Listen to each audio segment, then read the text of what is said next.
గతంలో లోకేష్ గారు red book రాస్తున్నాను అంటే అంతా కామెడీ చేశారు కదా సార్. ఏముంటుంది ఆ రెడ్ బుక్కి ఏముండదు ఇదని. ఇప్పుడు చూసే రెడ్ బుక్ రాజ్యాంగం అనేసి విమర్శిస్తున్నారు. ఏంటి సార్ గతానికి ఇప్పటికి తేడా ఏంటి? Double comedy. మీరు ఇంకా కామెడీ చేస్తారు సార్ మీరు. నిజమేండి, డబల్ కామెడీ అండి. ఆ రెడ్ బుక్ రాజ్యాంగం మీ వరకు రాకుండా చూసుకోండి సార్. అదొక మాట సార్, వినండి సార్. రెడ్ బుక్ అన్నారు, సగం అయింది అన్నారు, మళ్ళీ రెడ్ బుక్ అయిపోయింది మూసేసామన్నారు, మళ్ళీ ఇప్పుడు 3 పేజీలు అయింది అంటున్నాడు. అంటే కామెడీ ఎవరు చేస్తున్నారు సార్? సరే, వంశీని లోపలేసావు, వంశీ ఏమన్నా తగ్గాడా? రాజకీయాలు మానేశాడా? వైసీపీని వదిలేశాడా? సైలెంట్ అయిపోయాడు సార్ పాపం. ఎక్కడ సైలెంట్ అయ్యాడు? సాప కింద ఇలాగా ఊరు తిరుగుతున్నాడు కానీ జనాల్లో. వాయిస్ సార్ పాపం, గొంతు లేదు సార్. వాయిస్ సార్ ఎత్తుకళ్ళు సార్, వాయిస్ గీసో కేర్నినార్ గారు మాట్లాడుతున్నారు, దాంట్లో పావుల భాగం కూడా ఎవరు మాట్లాడలేదు కదా సార్. ఎందుకు మాట్లాడలేదు? అందరూ మాట్లాడుతున్నారు సార్. సార్ ఒక మాట, జగన్మోహన్ రెడ్డి గారితో తిరుగుతున్నారు అని రెడ్ బుక్ అని చెబుతూ మీ ఇష్టం వచ్చిన దాకా పవన్ కళ్యాణ్ ఆనందం కోసం కొంతమందిని, లోకేష్ నాయుడు ఆనందం కోసం కొంతమందిని, ఎమ్మెల్యేల ఆనందం కోసం కొంతమందిని జైళ్ళలో పెట్టినోడు, బెయిల్ మీద బయటకు వచ్చినోడు, ఒక్కడన్నా వైఎస్ఆర్ కాంగ్రెస్ వచ్చి జెండా పక్కన పారేసినోడు, పార్టీని వదిలేసినోడు మీరు చెప్పండి. ఒక్కడు single person. Balineni Srinivas Reddy arrest ఎక్కడయ్యాడు? నేను అడిగేది జెండా వదిలేసినోడు అంటే మీరు. నీ జెండా వదిలేడంలా మళ్ళీ కావాలంటే మీ కెమెరామెన్ నన్ను అడగండి. అరెస్ట్ అయ్యంటారా? మీరు రెడ్ బుక్ పేరుతో రెడ్ బుక్ అని అదని ఇదని, రెడ్ బుక్లో మొదటి పేజీలో చివరి పేజీలో మధ్య పేజీలో నీది పేరు ఉందని చెప్పి లోపలేసారని చెప్తున్నారు కదా. జైలుకి వెళ్ళి వచ్చినాడు ఎవడన్నా ఒక్కడ పారిపోయాడా? ఒక్కడ జెండాను వదిలాడా? ఒక్కడ పార్టీని వదిలాడా? జగన్ను ప్రేమిస్తాం మానేడా? వీళ్ళెందుకు ప్రేమించలేదు సార్? మోపిదేవి వెంకటరమణ, బాలినేని శ్రీనివాసరెడ్డి వీళ్ళందరూ. ఆర్ కృష్ణ పక్క రాష్ట్రంలో ఉన్న పాపం ఆర్ కృష్ణని పిలిచి మీరు రెడ్ కార్పెట్ వేశారు పాపము. జకే ఖాన్ అసలుకి ఆమె అడిగింది లేదు పెట్టింది లేదు. ఆమెను పిలిచి రాయచోట్ల ఉన్న జకే ఖాన్ వచ్చి ఎమ్మెల్సీ ఇచ్చారు. ఆమె చూస్తే పంగనామాలు పెట్టేసి, ఉత్త ఎమ్మెల్సీ కాదు డిప్యూటీ కూడా ఇచ్చారు. ఆమెకు డిప్యూటీ మండలి చైర్మన్ ఇచ్చారు. ఆమె పంగనామాలు పెట్టి బీజేపీలోకి వెళ్ళిపోయా. అసలు చెప్పాలంటే జగన్ గారితో జైల్లో ఉన్న మోపిదేవి వెంకటరమణ ఇది చేశారు. జగన్ గారితో జైల్లో లేడు, అదే టైంలో ఉన్నాడు. జగన్ గారితో లేడు, ఒకటే చోట సార్ ఉన్నారు, అదే టైంలో ఉన్నారు, ఒకే జైల్లో ఉన్నారు. మోపిదేవి వెంకటరమణ గారు చాలా దగ్గర. ఆయన ఓడినా కూడా ఆయనకి ఎమ్మెల్సీ ఇచ్చి మంత్రి పదవి ఇచ్చి ఆ తర్వాత మండలి రద్దు చేయాలని జగన్ గారు నిర్ణయం తీసుకున్న తర్వాత మనమే ఇక్కడ మండలి రద్దు చేస్తే అన్నకు అన్యాయం జరుగుతుందనే ఉద్దేశంతో ముందుగానే రాజ్యసభకు పంపించి పాప ఆయనకు న్యాయం చేయాలని చూశారు. ఇంత చేసినా మోపిదేవి వెంకటరమణ గారు ఎందుకు పంగనామాలు పెట్టారు? సొంత బంధువు అయిన బాలినేని శ్రీనివాసరెడ్డి గారు ఎందుకు పంగనామాలు పెట్టారు? ఆల నాని గారిని పిలిచి పాపం టికెట్ ఇచ్చి గెలిచిన తర్వాత వైద్య ఆరోగ్య శాఖ మంత్రి వైద్యో నారాయణ అందరూ పొగడాలి ఆయన్ని అనేసి వైద్య ఆరోగ్య శాఖ మంత్రిగా ఇస్తే ఆయన పంగనామాలు పెట్టారు. అసలు పొన్నూరులో ఆయన అప్పటికి ఎలక్షన్స్లో ఇంకా బీఫామ్ రావడమే తరువాయి అంతవరకు కష్టపడి చీమల పుట్లో ఒక పుట్టను తయారు చేసుకుంటే చివరి నిమిషంలో వచ్చేసి వేరే అతను తీసుకొచ్చి కిషోర్ గారు అనుకుంటా, ఆయన మీ ఎమ్మెల్సీ గారి అల్లుడు, ఆయనను తీసుకొచ్చి కిలార్ రోషయ్య గారిని తీసుకొచ్చి బుల్డోజ్ చేసి పెట్టి ఆయన ఎమ్మెల్యే చేసి వీళ్ళందరూ కూడా పంగనామాలు పెట్టిపోయారు కదా సార్. మరి ఎందుకు దొరమయ్యారు సార్ వీళ్ళందరూ కూడా? ఇప్పుడు పంగనామాలు అంటే నామాలు పెడతాకి దేంతో పెడతారు సార్? అది మీకే తెలుసు సార్. మామూలు విభూతితో పెడతారు. విభూతి నామగడ్డ అని ఒకటి వస్తుంది, దాంతో పెడతారు. లేదా ఊదబత్తులతో వారు రాలిపోయిన పొడితో పెడతారు. ఏమీ లేకపోతే మట్టిలో ఇలా రాపి కూడా పెడతారు సార్. నామాలు పెడతాకి కావాల్సిన గడ్డలు లేకపోతే అయ్యో అవన్నీ వాళ్ళ దగ్గర ఉంటాయి. ఎందుకు దూరం అయ్యారు? వాళ్ళ దగ్గర కిలారి రోషయ్య చివరి నిమిషంలో పాపము ఆయన పొన్నూరులో ఎంతో కష్టపడి ఆయన ఉంటే ఆయన తప్పించి మరీ కిలారి రోషయ్య గారిని తీసుకొచ్చి ఎమ్మెల్యే టికెట్ అప్పటికప్పుడు తీసుకొచ్చి పెట్టి ఆయన పార్టీ మారి వెళ్ళిపోయాడు. చేసేదంతా చేసేసి మోపిదేవి వెంకటరమణ గారు జగన్ గారిని వీడుతారని ఏ ఒక్కరు అనుకోలే. ఆయన అసలు మన రాష్ట్రం ఏపీలో బీసీ నాయకులే లేనట్టున్నాగా పక్క రాష్ట్రానికి సంబంధించిన ఆర్ కృష్ణని తీసుకొచ్చి ఏదో ఉద్ధరిస్తాడని తీసుకొచ్చి ఆయన ఏం చేశాడు సార్ పాపము? అయితే మీ పార్టీని నమ్ముకొని కష్టపడ్డ వారికి టికెట్ ఇచ్చిన రాజ్యసభకు పంపినా కూడా పార్టీలో నమ్మిండు. జకే ఖానం బదులు ఆ మదనపల్లిలో ఉన్న షమీం అస్లాంకి ఇచ్చినా కూడా ఆమె జీవ్ హుజూర్ అంటూ జీవితాంతం జగన్ గారికి పాదాభివందనం చేసుకుంటూ ఉండిపోయిండు. అలాంటి వాళ్ళందరినీ పక్కన పెట్టి స్వామి భక్తి ప్రదర్శించే వాళ్ళందరినీ పక్కన పెట్టి ఎవరెవరికో ఇచ్చేశారు సార్. ఎందుకు చేశారు సార్ అంటారు అవన్నీ? మళ్ళీ అలాంటి వాళ్ళు ఎవరు లేరు కదా. ఒక మాట నాగరాజు గారు, అయిపోయింది కదా మీ స్పీచ్ అంతా అయిపోయింది సార్, బ్రహ్మాండంగా సార్. సహజంగా అవకాశవాద రాజకీయాలు చేసేవాళ్ళు అవకాశవాద తత్వం ఉన్నోళ్ళు నటిస్తూ ఉంటారు. ఆ నటన పట్టుకోవటం జగన్మోహన్ రెడ్డి వల్ల కాదు, ఎవడి వల్ల కాదు. విజయసాయి రెడ్డి దగ్గర నటన ఆయన్ని అడగాలి మీరు. నేను విజయసాయి రెడ్డి, వెంకయ్య, పుల్లయ్య లేదా ఇంకోళ్ళు అనలా. అవకాశవాద రాజకీయాలు చేసేవాళ్ళు నటిస్తారు. నటన పట్టుకోలేనప్పుడు ఇట్లాంటి నిర్ణయాలు జరిగినప్పుడు జరుగుతూ ఉంటాయి.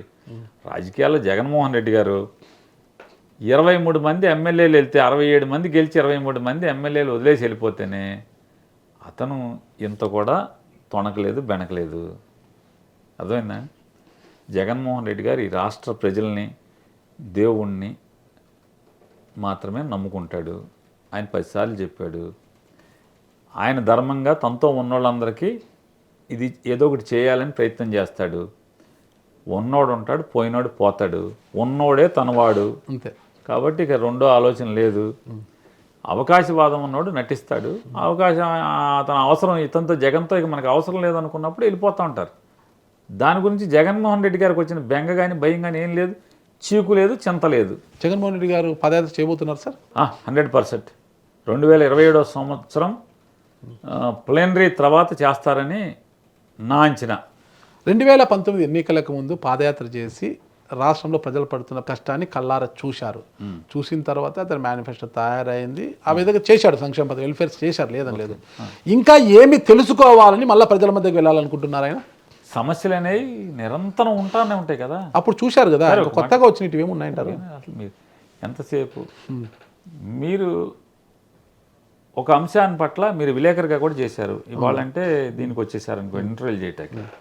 సమస్యల్ని మీరు ఒక సమస్య రాసిన తర్వాత అది పరిష్కారం ఎవడో ఒక నాయకుడు, ఒక ఎమ్మెల్యేనో, ఒక ముఖ్యమంత్రి చేశాడు, ఇక అయిపోయిందని అక్కడితో వదిలేస్తారా? సమస్యలు అనేవి నిరంతరం రోజు సూర్యుడు ఉదయించినట్టే సమస్యలు కూడా రోజు ఉత్పన్నమవుతూ ఉంటాయి. సమస్యల కోసం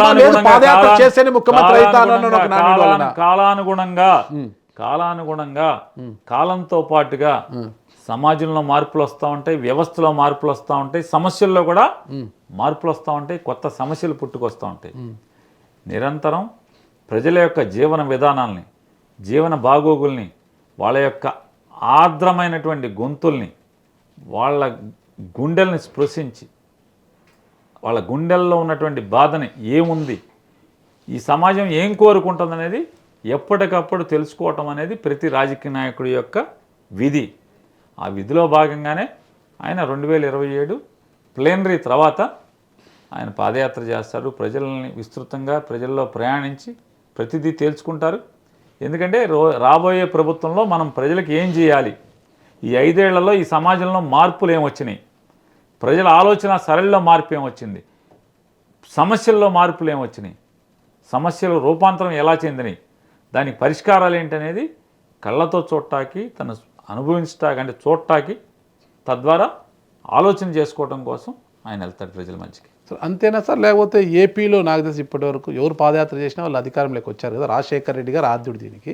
అంటే మళ్ళీ పాదయాత్ర చేస్తేనే 2029లో నేను అధికారంలోకి వచ్చే అవకాశం ఉందని ఒక దృక్పథంతో ఏమైనా పోతున్నాను. మన చంద్రబాబు చేయలేదుగా పాదయాత్ర, లోకేష్ గారు చేశారు కదా తండ్రి తరపున. లోకేష్ చేస్తే లోకేష్ కి సంబంధం, చంద్రబాబు కదా ముఖ్యమంత్రి, పార్టీ మనిషి చంద్రబాబు గారు కొడుకు. అట్లా అయితే ముఖ్యమంత్రి, అట్లా అయితే జగన్ గారి బదులు ఎవడో ఒకటి మేమే చేస్తాం. మీరు చేస్తారు సార్, మీరు చెప్పే లెక్కలు అయితే చెప్తున్నానండి. మీరు చేయడానికి లోకేష్ గారు చేయడానికి తేడా సార్. చంద్రబాబు గారు కుమారుడు సార్. కుమారుడు అయితే ఆయన చేయొచ్చు సార్. ఆయన మీరు వేరు జగన్ సార్. రాజశేఖర రెడ్డి గారు బతికి ఉండి జగన్ గారు చేస్తే అదొక లెక్క సార్. అది సార్ మేము చేస్తామంటే ఎట్టయితుంది సార్? అట్లా మీరు చెప్పేది అట్లా అట్లా నేను ఇంత విడమర్చి మీకు చెప్పాను. ఎందుకు జగన్ గారు దృక్పథం ఏంటి అనేది మీకు చెప్పాను. ఇంకా దాన్ని మరి అనుమానాలు కూడా నివృత్తి చేయలేక సార్. దాన్ని సెంటిమెంట్ ఏంటి? సెంటిమెంట్ ఎందుకని? సెంటిమెంట్ ఏం లేదే. సార్ సెంటిమెంట్ అయితే జగన్మోహన్ రెడ్డి అని పిచ్చోడు ఏంటి? ఆయన మొన్న నడవడేంటి? సెంటిమెంట్ నమ్మితే మొన్న నడిచేడేంటి? 2024 నడవడా? బటన్ నొక్కాను కాబట్టి ఖచ్చితంగా ఈవీఎం బటన్లు నాకే అనుకూలంగా సార్. ఆయన మీరు బటన్ అంటారు. ఈ రాష్ట్రానికి ఎంత మేలు చేశాడు సార్. బటన్ ఏంటి? అంటే ఎంత విప్లవాత్మకమైనటువంటి మార్పుల కోసం ప్రయత్నం చేశాడు ప్రజా జీవితాల్లో. చదువు పట్ల ఎంత చేశాడు, వైద్యం పట్ల ఎంత చేశాడు? నేనే చెప్పాను సార్ చేశాడని, కానీ రెండు కొన్ని ఇష్యూస్లో లక్షల ఫెయిల్యూర్ అయ్యారని కదా నేను చెప్పేది. ఎవరండి? కొన్ని ఇష్యూస్లో ఫెయిల్యూర్ అయ్యారని కదా నేను చెప్పింది. కొన్ని ఇష్యూస్లు ఒకటే సార్, నా అంచనా అయితే వాళ్ళ విష ప్రచారాన్ని ధీటుగా తిప్పికొట్టాల్సినటువంటి సోషల్ మీడియా రాజకీయంగా నాకు ప్రాబల్యం దక్కలేదు, మొత్తం సచివాలయ వ్యవస్థకి లేదా వాలంటరీ వ్యవస్థకి అంటే వాళ్ళకి దక్కింది, అంటే ఈ సేవ చేసే భాగ్యం వాళ్ళకి దక్కింది తప్పితే ప్రజాసేవ చేసి తద్వారా పలుకోడి పెరగాల్సినటువంటి నాకు దక్కలేదు అనేటువంటి నిరాసక్తితో మా సోషల్ మీడియా అంటే మా కార్యకర్తలు, మా ప్రతి కార్యకర్త, జగన్ అభిమానించే ప్రతి కార్యకర్త, కూలివాడి దగ్గర నుంచి సాఫ్ట్వేర్ ఉద్యోగస్తుడి వరకు, లేదా ఏదన్నా చిన్న పని చేసుకునే చేతి వృత్తి చేసుకునే దగ్గర నుంచి ఎమ్మెల్యే దాకా ప్రతి ఒక్కళ్ళం కూడా మేము సోషల్ మీడియా కార్యకర్తలమే. ప్రతి ఒక్కళ్ళం సోషల్ మీడియా కార్యకర్తలమే. మా సోషల్ మీడియా అంటే మా కార్యకర్తల్లో అనాసక్తత రావటం వల్ల వాళ్ళ విష ప్రచారాన్ని ధీటుగా ఎదుర్కోలేకపోయాం, తిప్పికొట్టలేకపోయాం, ఓటమి పొందాం. ఇవాళ సోషల్ మీడియా మళ్ళీ విపరీతంగా మా వాళ్ళందరూ యాక్టివేట్ అయ్యారు. ప్రతి కార్యకర్త సోషల్ మీడియాలో తిప్పికొట్టడంలో విష ప్రచారాన్ని, ఈ 2 పత్రికలు కానీ ఆ 10 ఛానల్స్ చేసేటువంటి విష ప్రచారాన్ని తిప్పికొట్టడంలో చాలా యాక్టివ్ రోల్లో మళ్ళీ వచ్చారు. ఇంకా ఇల్లే కొందికి కూడా ఇంకా ద్విగుణీకృతమైనటువంటి ఉత్సాహంతో పనిచేస్తారు. ఖచ్చితంగా ప్రజలకి జగన్మోహన్ రెడ్డి గారు చేసిన మంచి ఏంటో ఇప్పటికే తెలుసుకుంటున్నారు ప్రజలు. చేయబోయే మంచిని కానీ చేసిన మంచిని కానీ వాళ్ళు చేసినటువంటి పాపాలను కానీ చెప్పడంలో అద్భుతంగా పనిచేస్తుంది మా సోషల్ మీడియా.